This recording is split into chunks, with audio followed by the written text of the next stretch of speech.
Es sprudelte aus mir raus, die ungewisse fing an mich zu quälen.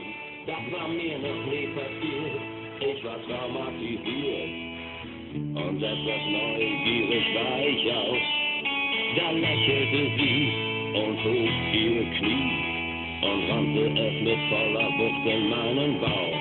Als ich nach Atem rang und ihre Stimme erklang, umwehte sie ein eisiger Hauch. Sie sagte: Manchmal, aber nur manchmal, haben Frauen ein kleines bisschen Freude.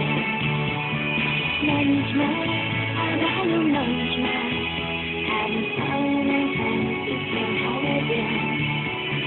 Immer, ja wirklich immer, haben Typen wie du und das ist echte Berlin.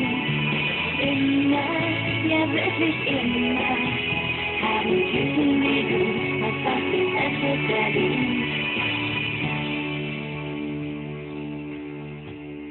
Doch zum Glück gibt es das Regeln, doch wo die Sonne immer scheint. Viele Drinks und heiße Ladies und der Rolex ist ein Freund. Ja.